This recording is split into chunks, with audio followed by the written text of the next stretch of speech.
Everyone, स्वागत है आप सभी का हमारे YouTube चैनल अंबिकापुर बॉटनिस्ट में। और आज हम नया टॉपिक लेकर के आए हैं जिसका नाम है सिलोटम और लाइकोपोडियम।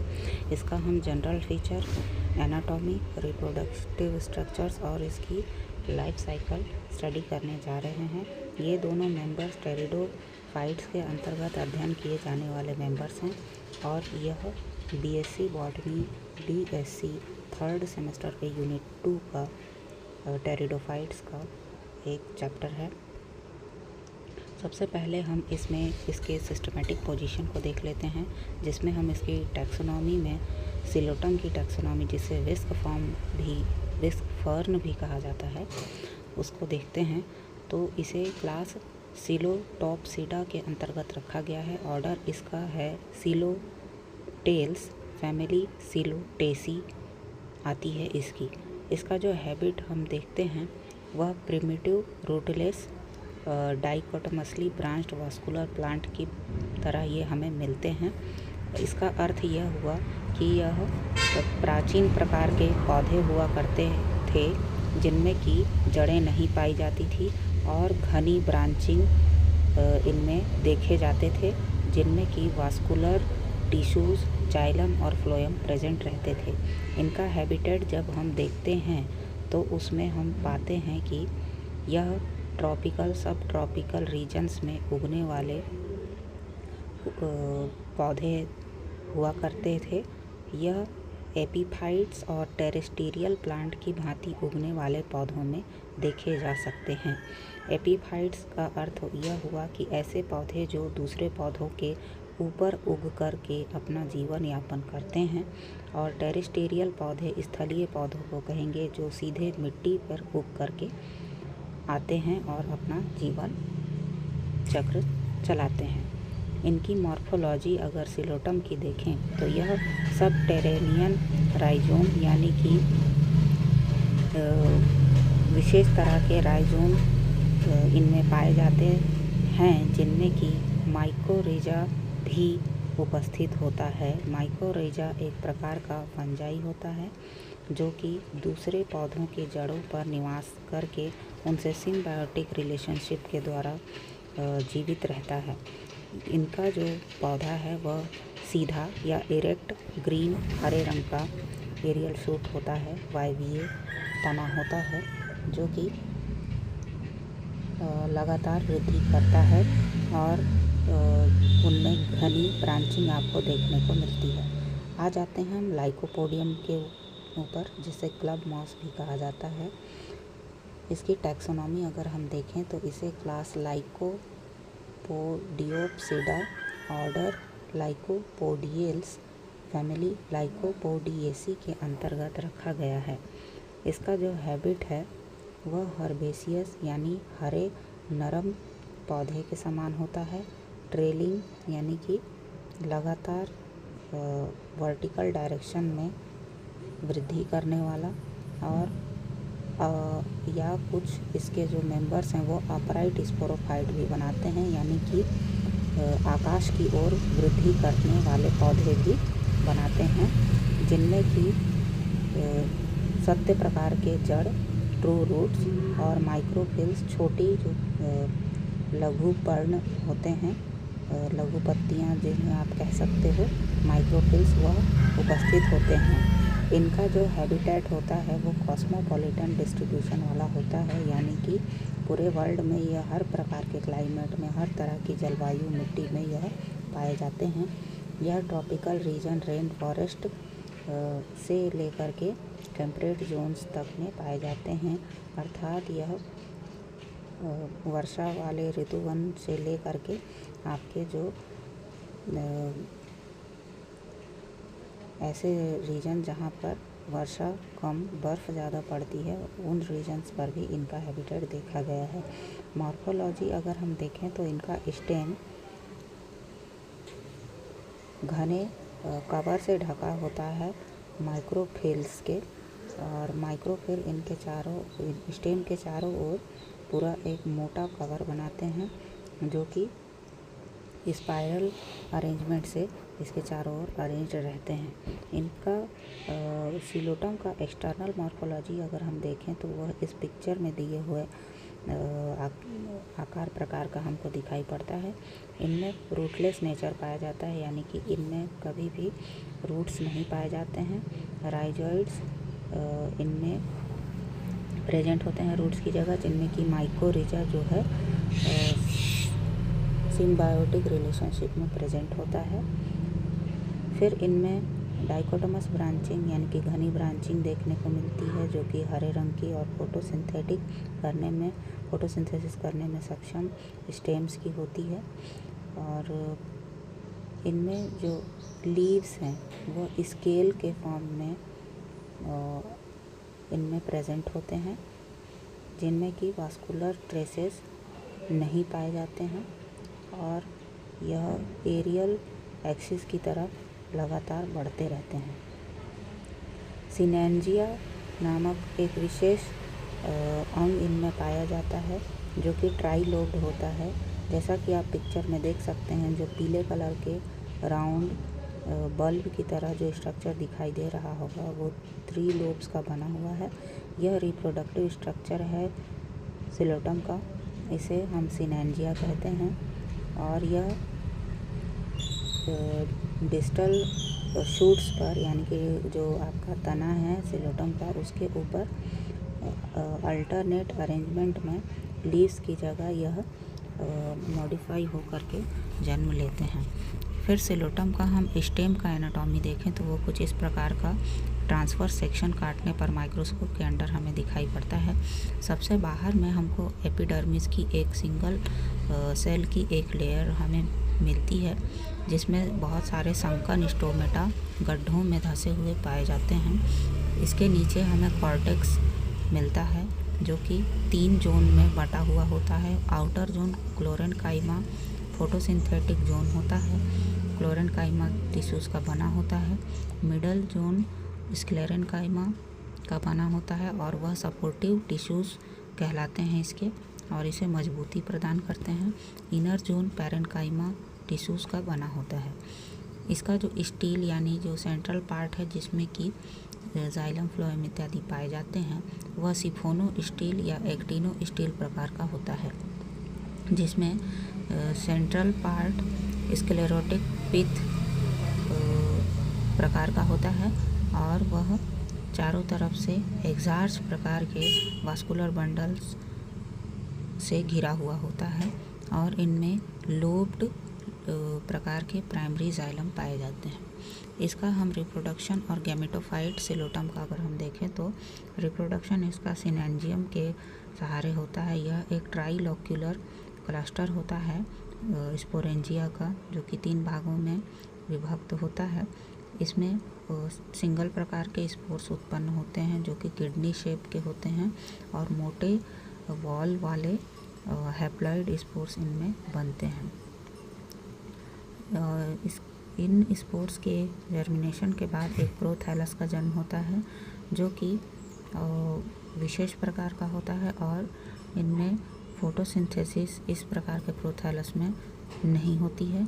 और यह जो प्रोथैलस जो गैमेटोफाइट है, यह सिलेंड्रिकल प्रकार का होता है और इनमें एंडोफाइटिक फंजाई इसके साथ में जड़ों के आसपास निवास करते हैं। ये पूरा स्ट्रक्चर मोनेसियस प्रकार का होता है, यानी कि इसमें एक ही प्रकार का मेल या फीमेल प्रकार का जो गैमेटोफाइट है वो डेवलप कर सकता है। बाद में इनमें जो फर्टिलाइजेशन देखी गई है वह मल्टीफ्लैजिलेट स्पर्म के सहारे इनका फर्टिलाइजेशन होता है और इनके फर्टिलाइजेशन के लिए वाटर की आवश्यकता होती है, जिसमें तैर करके यह जो एंथ्रोजॉइड है वह आर्किगोनिया तक पहुंचते हैं और वहां पर फर्टिलाइजेशन के पश्चात जाइगोट का निर्माण होता है, जो आगे चल के डेवलप होकर के यंग स्पोरोफाइट के रूप में जन्म लेता है। अब हम आ जाते हैं लाइकोपोडियम के मॉर्फोलॉजी, एक्सटर्नल मॉर्फोलॉजी में, तो यह बाह्य रूप से कुछ इस प्रकार से ये दिखाई देता है, जैसा आप पिक्चर में देख सकते हैं। स्पोरोफाइट डिफरेंशिएशन की बात की जाए तो इनमें ट्रू ऑर्गन्स प्रेजेंट होते हैं, जैसे कि इनमें स्टेम ब्रांच्ड प्रकार का पाया जाता है और इनमें एडवेंटिशियस रूट सिस्टम और छोटे पत्तियों के रूप में माइक्रोफिल्स पाए जाते हैं। इनमें आपको माइक्रोफिलस फोलिएज देखने को मिलेगा, जो कि इस छोटे सिंपल लीव्स की तरह इनमें देखते हैं और यह अनब्रांच्ड होते हैं। सेंट्रल वेन से लगातार उगते हुए आपको टॉप तक यह मिल जाएंगे पूरे प्लांट के, और इनका अरेंजमेंट स्पाइरल या रोल के समान होता है।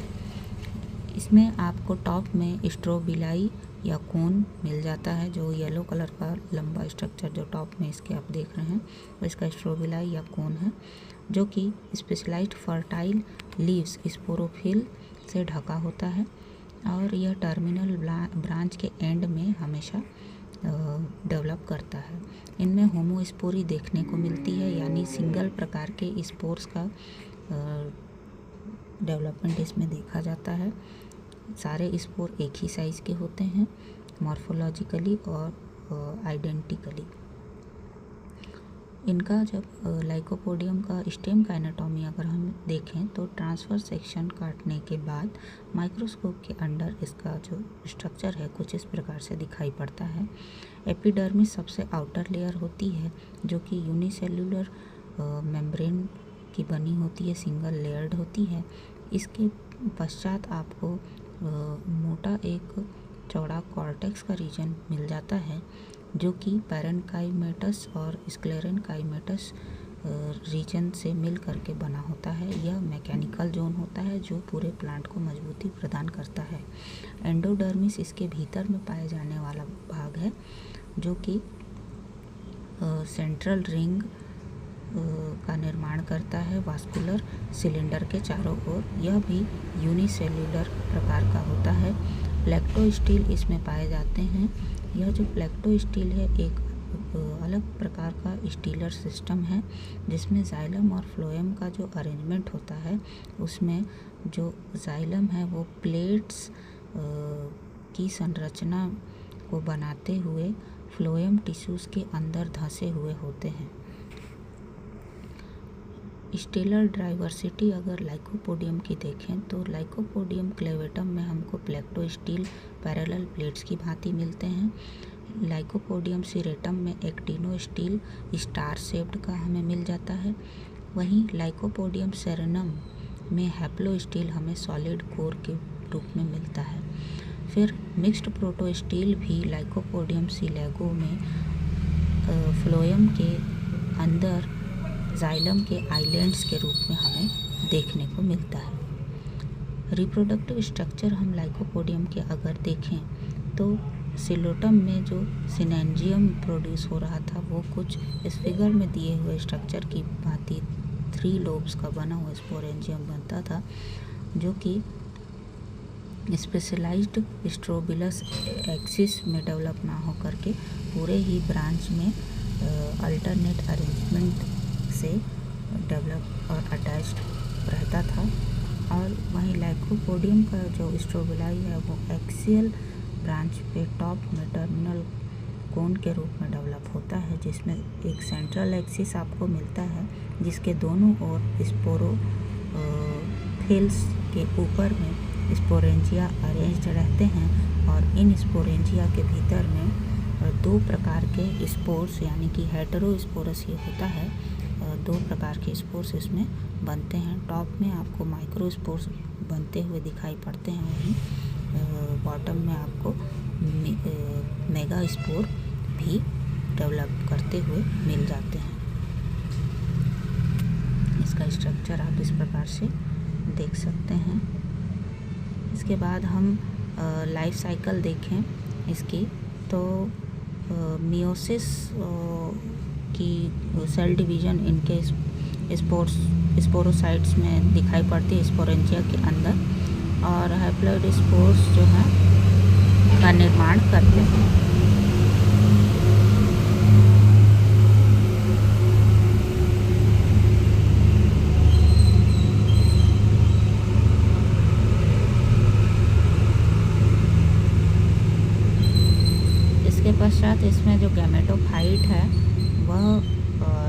स्पोर के जर्मिनेशन के बाद डेवलप होता है प्रोथेलिया के रूप में, जो कि हैप्लॉइड प्रकार का ही होगा। और जैसे ही ये प्रोथेलिया डेवलप हो जाता है, इसमें दो तरह के गैमेटेंजिया डेवलप होते हैं। एक डेवलप होगा एंथेरिडिया के लिए और एक होगा आर्किगोनिया के लिए। एंथेरिडिया में आपके स्पर्म सेल्स का निर्माण होगा, आर्किगोनिया में एग सेल्स का निर्माण होगा। जो दोनों के फर्टिलाइजेशन, स्पर्म सेल और एग सेल के फर्टिलाइजेशन के पश्चात आपको जाइगोट मिलेगा, जो कि डाइप्लॉइड प्रकार का होगा। और उस जाइगोट के जर्मिनेशन के पश्चात एक बार फिर से आपका जो स्पोरोफाइट है वह मैच्योर स्पोरोफाइट 2n प्रकार का आपको आफ्टर जर्मिनेशन मिल जाता है। कंपैरेटिव एनालिसिस अगर हम सिलोटम और लाइकोपोडियम का देखें तो सिलोटम का जो रूट होता है वो रूट तो पाया नहीं जाता इसमें। इनमें केवल राइजोइड्स होते हैं जिनमें कि माइक्रोरहिजा भी निवास करते हैं। लाइकोपोडियम में रूट्स पाए जाते हैं जो कि एडवेंटिशियस प्रकार के प्रोटोस्टील वाले होते हैं। फिर जो सिलोटम के लीव्स और अपेंडेजेस हैं वो नॉन वास्कुलराइज्ड स्केल लाइक एनेशन वाले होते हैं, यानी कि इनमें इनके जो लीव्स हैं वो छोटे होते हैं और स्केल के रूप में रिड्यूस हो जाते हैं। लीफ जैसा स्ट्रक्चर इनमें दिखता नहीं है और इनमें जाइलम फ्लोएम भी नहीं पाए जाते हैं। लाइकोपोडियम के जो लीव्स हैं वह स्केल की भांति नहीं बल्कि ट्रू लीव्स की तरह दिखाई देते हैं, बट साइज़ में छोटे होते हैं और सिंगल अनब्रांच्ड वेन इनमें पाया जाता है। फिर सिलोटम में जो स्टेलर सिस्टम है उसमें एक्टिनोस्टील, सिफोनोस्टील विथ सेंट्रल पिथ आपको मिल जाएगा। वहीं लाइकोपोडियम में आपको प्रोटोस्टील के रूप में प्लेक्टोस्टील, एक्टिनोस्टील, हैप्लोस्टील प्रकार का स्टीलर सिस्टम देखने को मिलता है। सिलोटम में फ्रूटिफिकेशन जो है ट्राइलोक्यूलर सिनेंजियम के रूप में मिलता है। लाइकोपोडियम में यह सॉलिडरी स्पोरेंजियम के रूप में, स्ट्रोबिलस के रूप में आपको मिल जाता है। स्पर्म सेल सिलोटम में मल्टीफ्लैजिलेट होते हैं जबकि लाइकोपोडियम में बाईफ्लैजिलेट होते हैं। और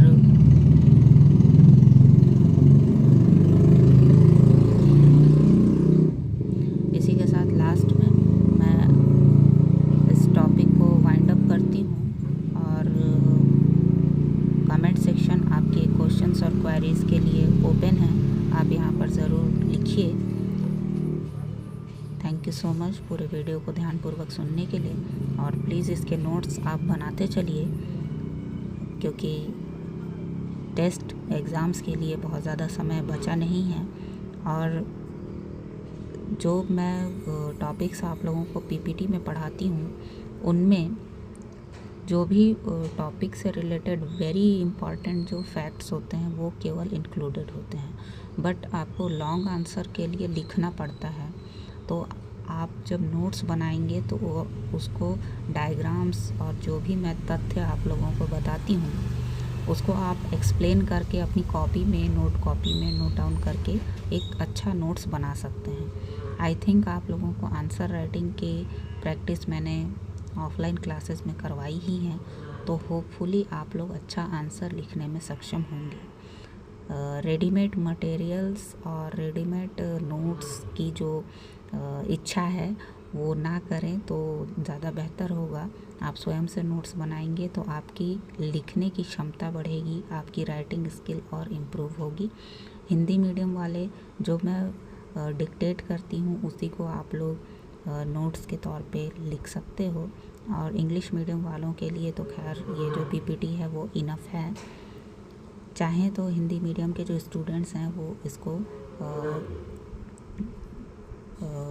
AI वगैरह का यूज़ करके या जैसे भी आपको सुविधा हो ट्रांसलेट करके भी नोट्स आप बना सकते हैं।